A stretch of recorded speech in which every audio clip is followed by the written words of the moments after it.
السلام علیکم ناظرین و سامعین۔ ناظرین کرام، آج سے ہزاروں سال پہلے جزیرہ عرب کی جنوبی علاقوں میں یمن کے گرد و نواح میں ایک شہر آباد تھا جسے سبا کہتے تھے، اور وہاں کے لوگوں کو قوم سبا کہہ کر پکارا جاتا تھا۔ یہاں کے باشندے نہایت ہی نعمتوں اور راحتوں میں تھے۔ ہر طرف لہلہاتے کھیت اور پھل سے بھرے درخت موجود تھے، مگر یہ قوم شرک جیسے گناہ کبیرہ میں مبتلا تھی اور سورج کی پرستش کرتی تھی۔ جب وہاں کے بادشاہ شراجیل بن مالک کی موت ہوئی تو اس کی بیٹی بلقیس نے ان کا تخت سنبھالا۔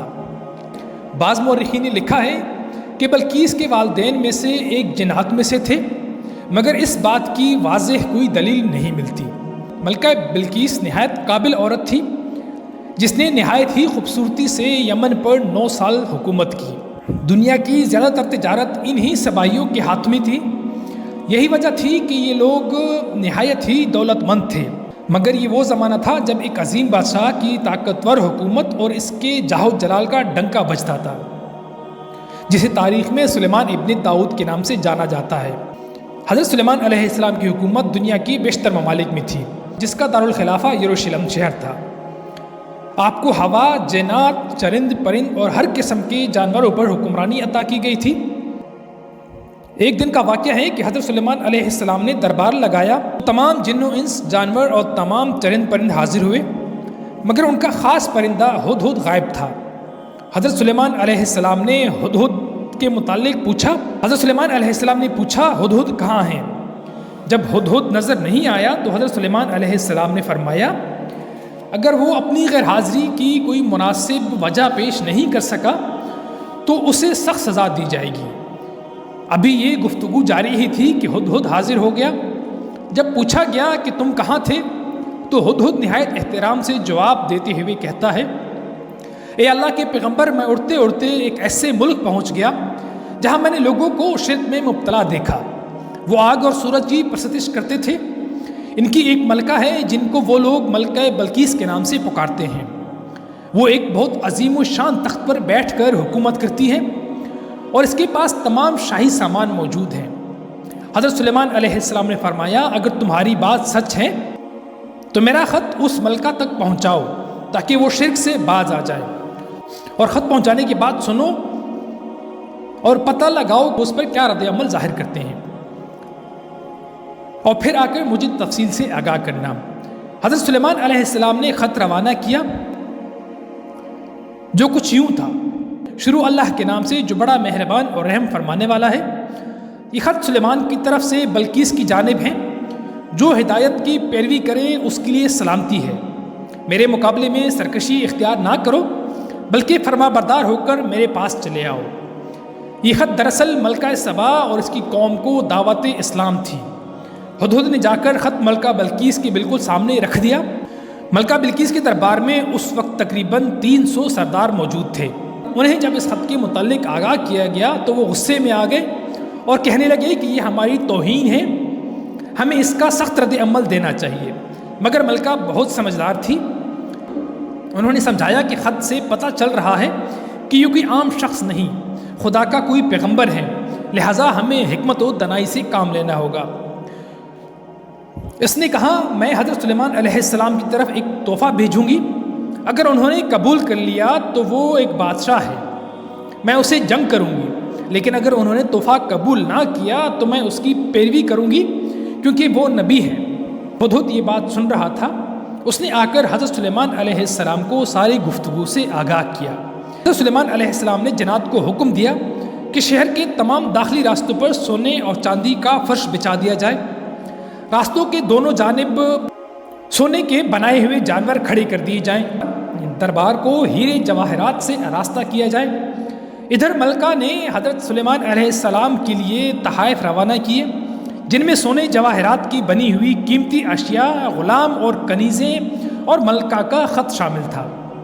جب یہ قاصد حضرت سلیمان علیہ السلام کے دربار میں پہنچے اور انہوں نے یہ سب دیکھا تو شرمندہ ہوئے۔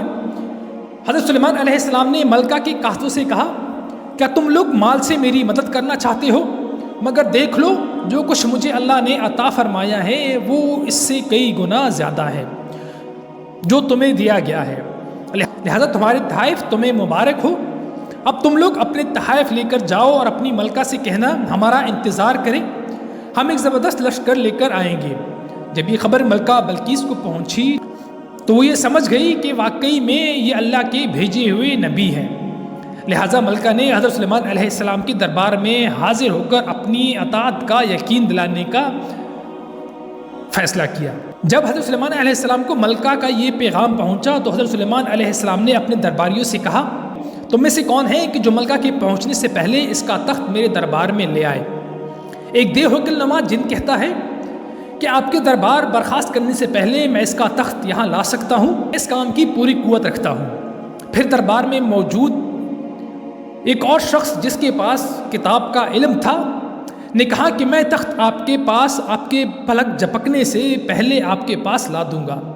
پھر حضرت سلیمان علیہ السلام نے اس تخت کو اپنے پاس رکھا ہوا دیکھا تو پکار اٹھے کہ میرے پروردگار کا فضل ہے تاکہ وہ مجھے آزمائیں کہ میں ان کا شکر گزار رہتا ہوں یا نا شکری کرتا ہوں، اور جو شکر کرتا ہے وہ اس کے لیے مفید ہے، اگر کوئی نا شکری کرے تو میرا پروردگار بے نیاز ہے۔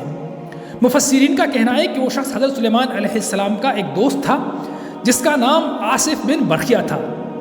کہا جاتا ہے کہ حضرت سلیمان علیہ السلام نے اس عظیم و شان تخت میں رد و بدل کر کے اس کو مزید خوبصورت اور شاندار بنا دیا۔ جب ملکہ بلقیس حضرت سلیمان علیہ السلام کے دربار میں حاضر ہوئی تو آپ نے پوچھا، کیا تمہارا تخت بھی اس طرح کا ہے؟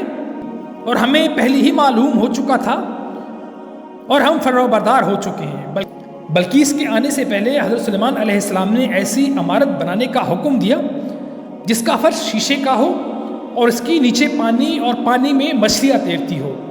حضرت سلیمان علیہ السلام اس محل میں اپنی شاہی تخت پر جلوہ افروز تھے اور شیشے کے نیچے پانی اپنے پورے آب و تاب کے ساتھ بہہ رہا تھا، جبکہ شیشہ بھی ایسا کہ پانی کے اوپر کہیں بھی شیشہ ظاہر نہیں ہوتا تھا۔ بلقیس کو اس محل میں لایا گیا۔ جب اس نے فرش کو دیکھا تو سمجھی کہ یہ ایک تالاب ہے۔ انہوں نے اپنے کپڑے زمین پر سے اٹھا لیے تو حضرت سلیمان علیہ السلام نے کہا، یہ تو شیشے کا فرش ہے۔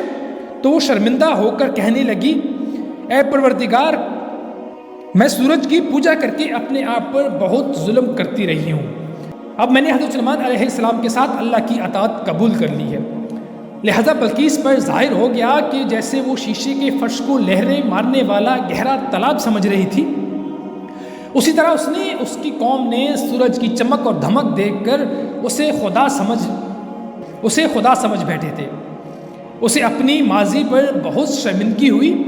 بعض کہ اس واقعے کے بعد ملکہ سبا یعنی ملکہ بلقیس مسلمان ہو گئی اور حضرت سلیمان علیہ السلام کے نکاح میں آ گئی، جبکہ بعض لکھا ہے کہ حضرت سلیمان علیہ السلام نے بلقیس کو یمن واپس بھیج دیا اور اس کے لیے وہاں 3 بڑے محل تعمیر کروائے۔ ناظرین اکرام، آخر میں دعا ہے کہ اللہ ہمیں نیک اعمال کرنے اور اس پر عمل کرنے کی توفیق عطا فرمائے۔ آمین ثم آمین۔